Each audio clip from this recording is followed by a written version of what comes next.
Focusing on some development, the security challenge we've got in our hands, and it was only yesterday, or the day before, but yes, the report continued yesterday where Sultan of Sokoto had said that, blame that insecurity situation on the North themselves. And we're joined now by Ahmed Sule, who is the National Secretary General, Arewa Youth Consultative Forum.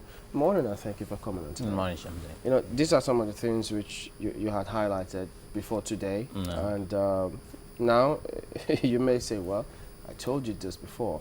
But some instructive thing about this was that it was also reported on December 8th, 2012, where a group of northern leaders, Usman Bugaji, I think he's a member of the ACN, also did blame the presidency, the federal government, in fact, for the insecurity in northern Nigeria. And now we've got another group, which Sultan was present, saying, look, we need to look inwards to see how this sorts itself out. All these arguments, counter-arguments, going back and forth, you still stand your ground on what you say? Of course, naturally. I stand my ground, and the main thing is it depends on who is saying what. Because if the ACF, if an ACF leader is talking about throwing the buck to the president's table, he has a right to do so, because the president's table is the last bus stop for any pluses or minuses in a people's life. The president has the honor of making good the life of every single Nigerian. Let's listen to that and put it in proper context and actually just take it from there. Was I want to be religious leaders in our various states to sit together so that each and every one of us could talk freely, articulate the position of the way out in this partner we find ourselves in. In this partner we put ourselves in. Because whatever is happening in the north is our own belief. Because we did not play or did not do what we were supposed to do. Now, since we have known that we have to solve our problems ourselves, I think it's not a bad idea that the committee was set up. So for those who feel the committee is not going to achieve its objective, I think by the time you handle your report, people will have a different idea about the setting of the committee. Every now and again, we hear people will... Okay, well, you got some part of that, hopefully.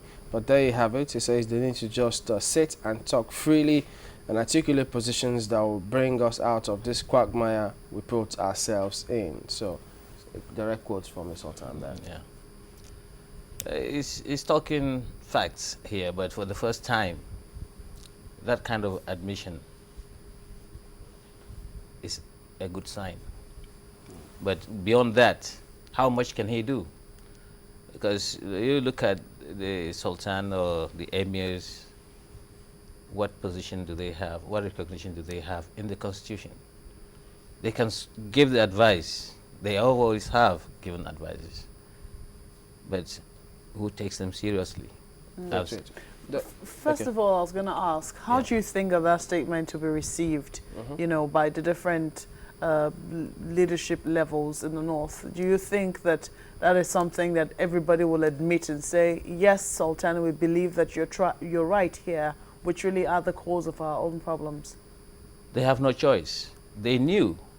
Everybody from the leadership to the ordinary man on the street knows the problem was created by the northern leadership. But one thing about Nigeria, which is common to every Nigerian, whether you are from the north or the south, is admission of guilt. For example, now the federal government or any state government finds it difficult to always say, yes, we are sorry, we have done this, please forgive us and let us chart a new course. Come on board, let us discuss how. And there's nothing wrong with admitting. Nigerian government don't know that.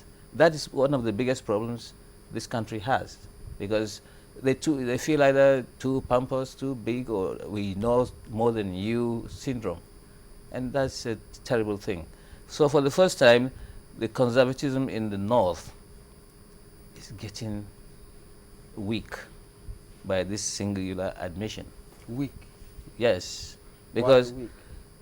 you know what it is. When somebody is conservative in his making, it's always difficult to make him accept changes which is contrary to what his own mindsets. Because a conservative person is a conservative. He is full of himself. He has his own ideas and is not ready for the other views. This is what the northern leadership is all about. Up to this point, like we, the organizations that we are, we always harp on them. We have gone to the point of even insulting them against our wish, because it's never good to insult your elders, your leaders. But it got to a point where we come out and we hit them hard for them to just know how serious the matter is. That change is a must, and that change is what they're fighting against. Well, you also, because, I mean, if this statement is not accepted by every cadre, you're saying that they have no option, that they have to take it. What if they say we have an option?